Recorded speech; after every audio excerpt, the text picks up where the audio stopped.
नमस्कार, आप देख रहे हैं एनएमएफ न्यूज और मैं हूं आपके साथ शाफनी पटनायक। उत्तर प्रदेश के झांसी से एक अजीबोगरीब मामला सामने आया है, जहां पर एक दंपति ने अपना लोन नहीं चुका पाए तो बैंक कर्मचारियों ने पत्नी को उठाकर ले गए और ये कहा कि किश्त दो और पत्नी वापस ले लो।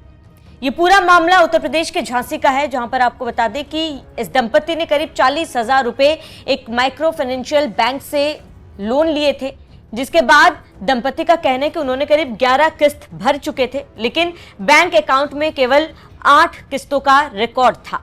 जिसके बाद कुछ दिन पहले बैंक के कुछ कर्मचारी उनके घर पहुंचते हैं और पूरा लोन चुकाने की बात कहते हैं।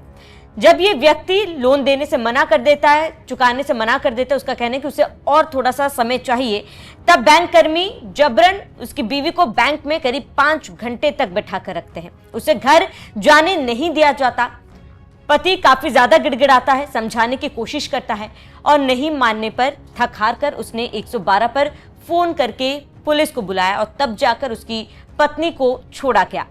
जब पुलिस ने पूछताछ की तो दंपति ने बताया कि कुछ समय पहले उन्होंने इस बैंक से लोन लिया था और लोन लेने के बाद वो लगातार 11 किस्त भर चुके थे, लेकिन उसके बाद वो फिलहाल असमर्थ है कोई भी किस्त भरने में। इसके वजह से उन्हें थोड़ा सा समय चाहिए थे, लेकिन बैंक कर्मचारियों ने समय देने से मना कर दिया। उन्हें सबसे पहले उनके घर में जाकर धमकी दी और उसके बाद बैंक बुलवाया। जब ये दंपति बैंक गए तो बैंक कर्मचारियों ने इस व्यक्ति की पत्नी को जबरदस्ती बैंक में बैठाए रखा 5 से 6 घंटे तक, और जब इस व्यक्ति ने उसकी पत्नी को छोड़ने की बात कही तो बैंक वालों ने जो कहा उसे सुनकर हर कोई हैरान है। बैंक वालों ने कहा किस्त दो, बीवी ले जाओ। पति काफी ज्यादा गिड़गिड़ाता है। बैंक कर्मियों के नहीं मानने पर पुलिस को बुलाना पड़ता है। पुलिस ने जांच में पता चला है कि काफी समय से ये किस्त भर रहे थे, लेकिन बैंक के अकाउंट में जो रजिस्ट्री की गई उसमें काफी सारे गड़बड़ी पाई गई और उसके बाद पत्नी ने यह भी आरोप लगाया है कि करीब 11 किस्तों में से 8 किस्तों का रिकॉर्ड है, लेकिन 3 किस्तें गायब है। हालांकि बैंक कर्मचारियों ने इन तमाम चीजों को खारिज कर दिया। उनका यह कहना है कि पिछले 7 महीनों से इन्होंने किस्त नहीं भरा था, जिसकी वजह से उन पर दबाव बनाया गया। आपको बता दें कि इस तरीके से बैंक लोन या फिर किस्त वसूली का ये कोई पहला मामला नहीं है। अवैध तरीके से वसूली करना अब मार्केट में नया ट्रेंड बन चुका है। ये जो वसूली करने वाले आते हैं उन्हें अब गुंडों से कम नहीं माना जाता, क्योंकि ये लगातार कई लोगों को धमकाते हैं, गुंडागर्दी करते हैं, मारपीट पर उतारू आते हैं। उसके साथ ही इनके जमीन को सीज तक कर लेते हैं। कई सारे ऐसे मामले सामने आए हैं जिसके वजह से लोग परेशान हैं। जिन लोगों ने लोन लिया है और जो किस्त भरने में असक्षम है, वो कई बार कुछ ऐसा कदम उठा लेते हैं जो उन्हें नहीं उठाना चाहिए।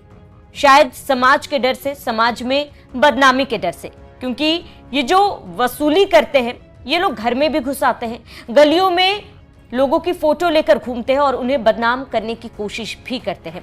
इस लिहाज से कई ऐसे फ्रॉड मामले भी सामने आए हैं। खासतौर पर उत्तर प्रदेश की बात की जाए तो उत्तर प्रदेश से पिछले 1 साल में करीब 10 से 12 ऐसे केसेस सामने आए हैं जिसमें लोगों ने इस तरीके से अवैध वसूली से परेशान होकर कुछ ऐसा कदम उठाया है जो शायद उन्हें नहीं उठाना चाहिए था। ऐसे कई मामले सामने आ रहे हैं, लेकिन सबसे बड़ा सवाल है कि आमतौर पर लोगों को यह नहीं पता कि बैंक के अपने कुछ प्रावधान हैं। लोन चुकाने को लेकर आरबीआई ने कई गाइडलाइंस जारी की है। वो गाइडलाइंस क्या है वो आपको एक एक करके समझाते हैं। लोन वसूली की प्रक्रिया, नोटिस जारी करना। यदि कर्जदार लोन चुकाने में चूक करता है तो बैंक को पहले लिखित नोटिस जारी करना अनिवार्य है। यह नोटिस 60 दिन का होता है, जिसमें कर्जदार को बकाया राशि चुकाने का समय दिया जाता है। वहीं SARFA ESI एक्ट 2002 के तहत सुरक्षित लोन के मामले में अगर कर्जदार 60 दिन के नोटिस के बाद भी बकाया नहीं चुकाता तो बैंक संपत्ति जब्त करने की प्रक्रिया शुरू कर सकता है, लेकिन इसके लिए भी उचित कानूनी प्रक्रिया का पालन करना होता है। रिकवरी एजेंट्स के लिए नियम। समय सीमा, रिकवरी एजेंट्स केवल सुबह 7 बजे से शाम के 7 बजे के बीच कर्जदार से संपर्क कर सकते हैं। रात में या असामान्य समय पर संपर्क करना गैर कानूनी है। उचित व्यवहार, एजेंट्स को कर्जदार के साथ सम्मानजनक और शिष्ट व्यवहार करना होगा। धमकी देना, अपमान करना, गाली गलौज करना या शारीरिक मानसिक उत्पीड़न करना सख्ती से निषिद्ध है। कर्जदार के परिवार, दोस्तों या तीसरे पक्ष को अनावश्यक रूप से परेशान नहीं किया जा सकता। पहचान, रिकवरी एजेंट्स को बैंक द्वारा अधिकृत होना चाहिए और उन्हें अपनी पहचान और प्राधिकरण पत्र दिखाना होगा। बैंकों को अपने रिकवरी एजेंट्स की सूची आरबीआई के साथ साझा करनी होगी। गैर कानूनी प्रथाओं पर रोक, बंधक बनाना या जबरन वसूली करना।